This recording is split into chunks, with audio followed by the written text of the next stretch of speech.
Good Morning Business, le grand entretien.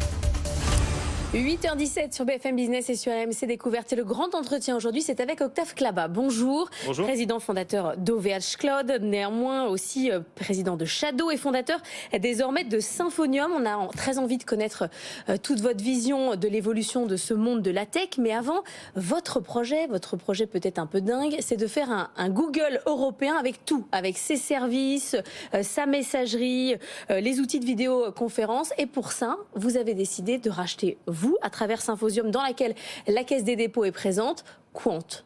Quant est une pépite. Pas dit que je voulais faire Google, mais bon, on va voir comment tout ça va évoluer. Mais alors c'est ce que nous on interprète. Pour l'instant... Parce que c'est un moteur de recherche, Quant. Et donc on se dit que si vous le rachetez, c'est évidemment pour intégrer, vous avez le cloud déjà avec OVH. Mais bien sûr, mais juste avant de positionner, donc effectivement, j'ai OVH, ça c'est Cloud IaaS.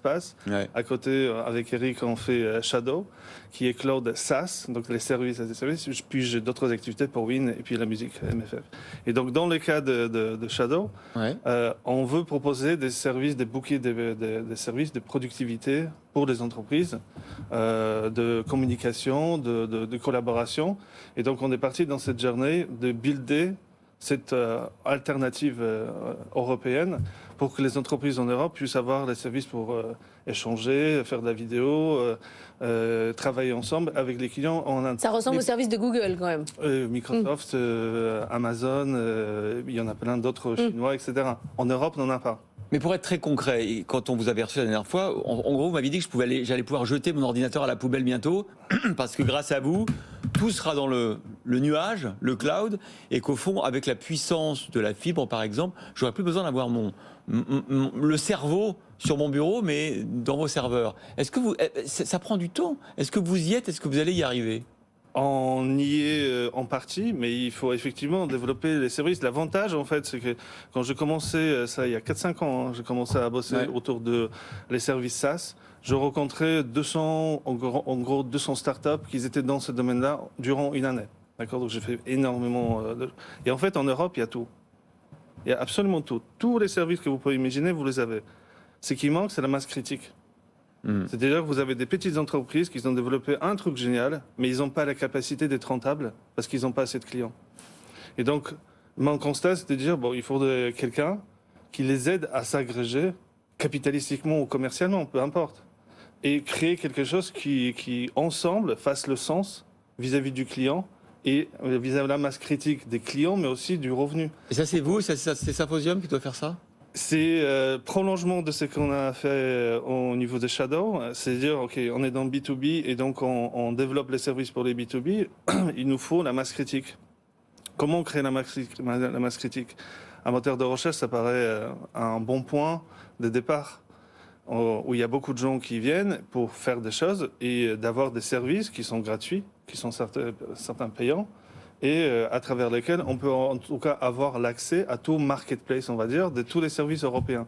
C'est dans ce sens-là qu'on est en train de s'orienter, parce que j'ai rencontré des entreprises, pas seulement en France, en Espagne, en Allemagne, en Pologne, en Italie, et en fait, il y a partout tout, d'accord? Il y a toutes les briques. Mais il n'y a pas un portail, il n'y a pas un vaisseau amiral sur lequel on puisse avoir tous ces services-là et pouvoir juste les consommer. Du coup, en confiance. Quant, vous voyez ça comme une pépite, alors que nous, c'est vrai qu'on dépeint plutôt les difficultés, les parts de marché qui sont très faibles. Pour vous, c'est une pépite. Et deuxième question, ça veut dire que vous allez enchaîner les acquisitions.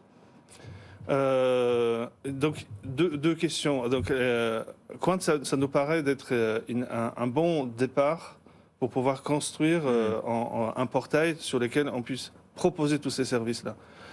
On est entré en discussion exclusive, ça veut dire que le deal n'est pas fait. D'accord? Donc on est en discussion, on est en due deal, on est en train d'explorer est-ce qu'il y a une stratégie pour transformer le moteur de recherche en ces portails qu'on voudrait mettre en place. Alors ça consiste à faire 3 choses. C'est comprendre c'est quoi le produit qu'on veut proposer déjà à travers le portail, et qui sont les clients et qu'est-ce qu'ils veulent. Derrière, probablement refaire le moteur, parce qu'aujourd'hui, c'est une relation avec Microsoft. Donc il faut... Avec notamment, on peut en parler, une brique d'intelligence artificielle avec ChatGPT qui est dans Bing. Est-ce que vous allez vous appuyer sur cette brique-là?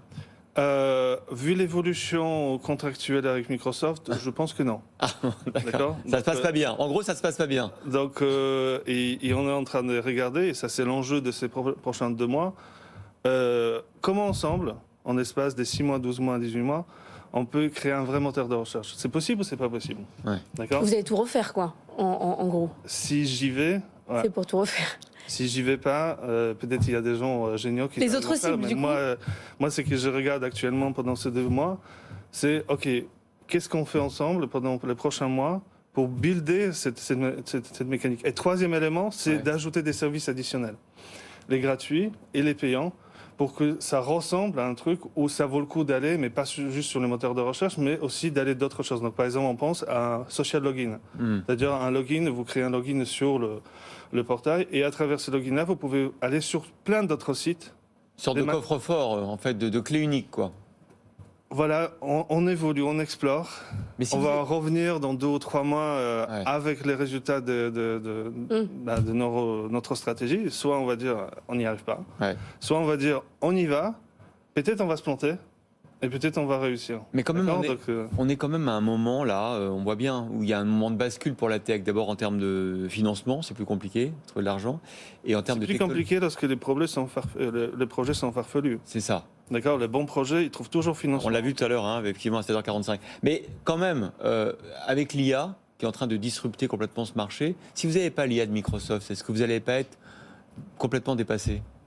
Attention, l'IA, c'est 2 choses. C'est un dataset, donc les informations. Ça pose un certain nombre de problématiques. Avec des erreurs qui se multiplient. Voilà, la CNIL est un petit peu dessus. Et puis il y a l'algo et la puissance de calcul pour pouvoir le calculer. Est-ce qu'en Europe, on est capable de faire quelque chose de ceci-là? On va regarder. Mais il y a des tentatives autour de Bloom, pas GTP, mais Bloom. On n'est pas nul, hein. Non, mais on n'est vraiment pas nul ici. Hein. Donc c'est ça votre but, c'est de créer un concurrent français? Permettre à ce que la tech européenne émerge. D'accord? Parce qu'on l'a dit, elle n'existe pas, ils sont tous nuls, de toute façon ça ne sert à rien que ce que vous faites. Oui, mais ils ne sont pas visibles. C'est la différence, la petite nuance.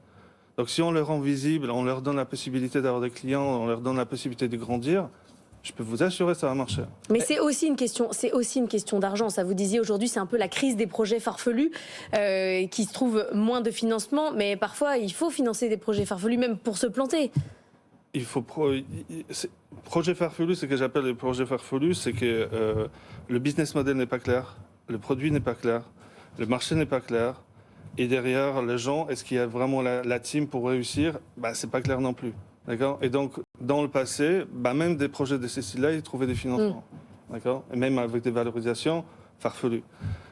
En revanche, lorsque vous avez la team, vous avez le produit, vous avez le business model, vous savez où est-ce que vous allez. Bien sûr, il y a des risques. Vous pouvez vous planter. D'accord, c'est ça le capital risque. Hein. D'accord. Là, ça trouve de financement. Octave Klaba, si vous êtes aujourd'hui chez nous, c'est vrai que votre parole est rare. Est-ce que c'est parce que vous êtes prêt? Vous disiez que vous aviez pendant 1 an rencontré plein de start-up, de technologies européennes. Est-ce que là, vous vous êtes dit, je suis prêt, c'est clair dans ma tête, je suis prêt à développer... C'est clair dans ma tête depuis 4-5 ans. Hein. Ouais, mais là, oui, mais sauf que là, vous sortez du bois aujourd'hui, vous rachetez Quant, vous avez la caisse des dépôts qui vous suit. Est-ce que c'est parce que ça y est, on y va? Dans ma tête, c'est clair depuis 4-5 ans. Et step by step, je raconte toujours la même chose. D'accord, je dis toujours, voilà, moi j'y vais là-bas. Vous me croyez ou pas, moi je vais y aller là-bas. Et donc, step by step, je construis des preuves comme quoi c'est possible d'aller, c'est possible de bâtir la confiance, c'est possible d'avoir des clients, c'est possible de développer, trouver des nouveaux produits innovants et proposer cette alternative européenne que tout le monde en a envie. D'accord, ça, j'ai rencontré plein de gens, ils en ont envie. On a envie d'avoir cette alternative. Simplement, il y a des sceptiques, des gens qui disent oh, c'est trop compliqué, il faut trop d'argent, trop mal. Oui, il y a besoin d'argent. Il faut être malin aussi. D'accord. Il faut aussi rassembler des people, les bonnes personnes. Et de l'autre côté, vous avez des gens qui sont déjà dedans et qui disent moi j'y crois. Ok, c'est pas parfait, mais j'y vais et je suis utilisateur client et j'avance avec ça parce qu'il nous le faut. Vous avez l'impression que votre rôle, c'est de prêcher dans le désert pendant plusieurs années, un peu comme sur le cloud où aujourd'hui on parle que de souveraineté numérique. Oui, mais il y a un moment, il y a un déclic sur la souveraineté sur le cloud. Désormais, vous êtes quand même suivi par les pouvoirs publics. Vous avez levé plus de 200 millions auprès de la BEI sur un prêt. Il se passe quand même quelque chose. Vous prêchez plus dans le désert. Ça fait 24 ans que je prêche dans... Oui, maintenant c'est fini. Oui, c'est de plus en plus tangible, de plus en plus de confiance, mais c'est pas fait. Hein.